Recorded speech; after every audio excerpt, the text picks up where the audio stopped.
covering Southeast Georgia and the Lowcountry. WJCL 22 News at 6 starts now.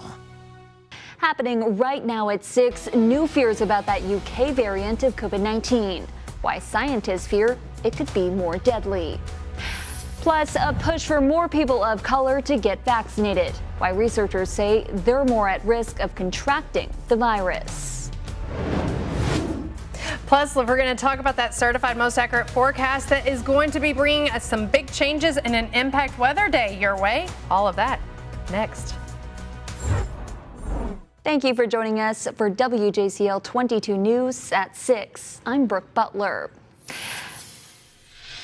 First tonight, health experts thought that the UK variant of COVID-19 just spread faster. Now data shows it could also be more deadly. CDC modeling shows this new, potentially more dangerous variant could become the predominant form of COVID-19 in the U.S. by March. Researchers say the variant can cause more severe illness and death. Dr. Anthony Fauci is sending a grim warning about the variant as well. We need to assume now that what has been circulating dominantly in the UK does have a certain degree of increase in what we call virulence, namely the power of the virus to cause more damage, including death. Fauci said he made his assessment after looking at new data from British medical researchers. So far, it does appear that current vaccines should be effective against the variant. Health experts say they hope the new variant will reinforce the importance of social distancing, hand washing, and wearing masks. There have been more than 25 million cases of coronavirus in the U.S. and at least 417,000 deaths. New data from Johns Hopkins University reports over 25 million total cases, with at least 417,000 people again dying from COVID-19. And as those cases continue to rise and with the new variant, the push for vaccine distribution is greater than ever. Well, millions of people across the country are lining up to get the shot. But as CNN's Polo Sandoval reports, all those vaccinations are outpacing supplies. Though only half of the roughly 41 million COVID-19 vaccines distributed have actually been administered, the head of the National Institutes of Health says he's seeing progress.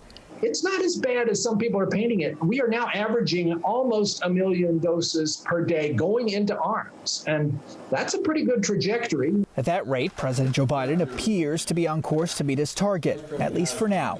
This despite not inheriting a vaccine distribution plan from the Trump administration, according to White House senior advisor Cedric Richmond. We're going to get it done. We're going to hit our goal of 100 million doses within the first 100 days. And look, we're not making excuses. But the rest of those 100 days won't be easy for President Biden, with demand greatly outpacing vaccination supplies across the country.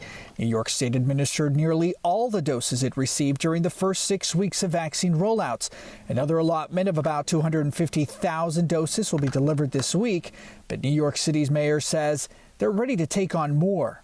The places that can do it fastest really need to get the ball quickly. We need the supply because we can get it into arms, but it's just not there for us. And where there's supply, there's a wait. The line was long, and I waited an hour and a half, but, you know, that's okay. If you really want to get this, you'll wait. Lines continue snaking around Dodger Stadium, which is serving as a drive-through vaccination center. The death toll, which remains alarmingly high, is being particularly felt in the state of Georgia. We're dealing with the increasing number of deaths. Our system normally deals with less than 10 deaths per month, and we have already had 169 deaths as of January 21st. In some rare good news, nationwide hospitalization numbers dipped slightly Saturday night to levels not seen since before Christmas.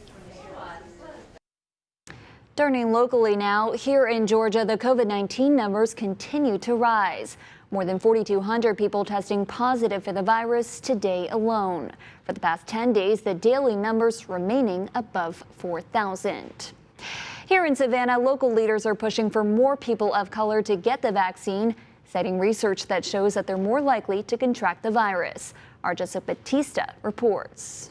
It's absolutely important that we promote this hopeful and helpful option. The option is the COVID-19 vaccine. Reverend Henry Thurman is working to promote the vaccine at his church, St. Paul CME. The phone numbers for each one of the healthcare departments in our area, and we provide those on a regular basis so that people can continue to call and try to schedule appointments. Reverend Thurman is one of many leaders in Savannah encouraging people of color to get the COVID vaccine. African Americans are almost twice as likely to get COVID because they're in the professions or in the occupations where they are most exposed to the disease. Former Mayor Otis Johnson has taken the vaccine and hopes other people of color will get it themselves, just like former baseball legend Hank Aaron, who recently passed. Took the vaccine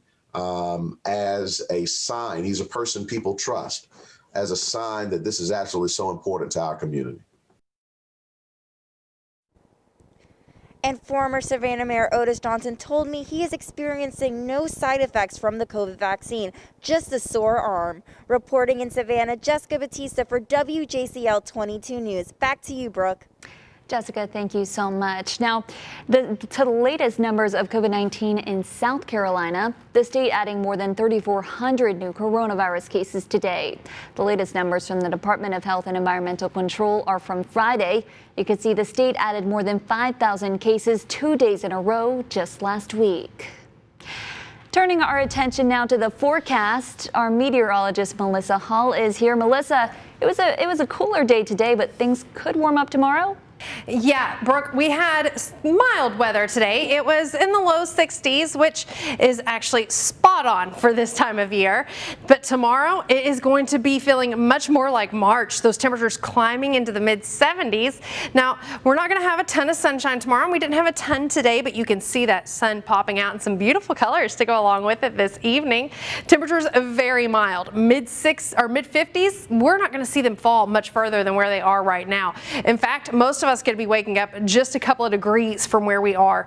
56 tomorrow morning, we should be 54. Metter, you're in the 60s still, and overnight tonight, you're not going to fall much either. We'll have that light little breeze coming in, but overnight with the clouds lingering, we are going to be sticking around right about where we are. But tomorrow, like you said, Brooke, milder temperatures start the day, and by the afternoon, warm temperatures, mid 70s, and this is just a little preview. They keep climbing as we head into Tuesday. There's a big trade-off though. We have a cold front that's bringing that heat and bringing a very wet forecast. I'll have all the details and talk about the impacts because we do have an impact weather day to go along with this here in your full forecast. The single article of impeachment against President Trump will be delivered to the Senate on Monday. Both sides have agreed to a 2-week delay for the start of the trial, but the president is facing some new allegations. Here's ABC's Rachel Scott with the details. Former President Donald Trump now headed towards his second impeachment trial, charged with incitement of insurrection after telling his supporters to march to the Capitol. If you don't fight like hell, you're not going to have a country anymore. Chaos followed as the mob tried to stop certification of President Joe Biden's win. GOP Senator Rand Paul is still calling for an investigation into election fraud, but hasn't provided any evidence. That if we want greater confidence in our elections, and 75% of Republicans agree with me, we do need to look at election integrity. The single article of impeachment will be delivered to the Senate on Monday. Everyone wants to put this awful chapter in American history behind us. But sweeping it under the rug will not bring healing. The only way to bring healing is to actually have real accountability. And now Democrats are calling on the Justice Department to investigate the former president. Senate Majority Leader Chuck Schumer outraged over this New York Times report detailing allegations of another desperate attempt to overturn the election. Trump's alleged plot to remove the acting Attorney General Jeffrey Rosen and replace him with a Trump loyalist who, according to the Times, could help toss out votes in Georgia. And overnight, another report from the Wall Street Journal saying Trump also allegedly tried to push the Justice Department to file its own lawsuit against states directly in the Supreme Court, something his appointees refused to do. Trump's team has not specifically addressed these latest allegations. So let's lay out the timing of the impeachment trial. Tomorrow, you will see that article of impeachment be walked over to the Senate. And then on Tuesday, senators will be sworn in as jurors. But that impeachment trial will not start for another 2 weeks. We're looking at the week of February 8th. And this is a delay that both sides agreed to. Democrats say will give them more time to get through President Biden's cabinet picks and also work on his agenda. And Republicans say it will give Trump more time to prepare his defense. Rachel Scott, ABC News, Capitol Hill. Straight ahead, tributes are pouring in for baseball icon Hank Aaron. How Truist Park has turned into a memorial for the one-time home run king. Plus, a push for accountability after 3 teachers in a Georgia school district died from COVID-19.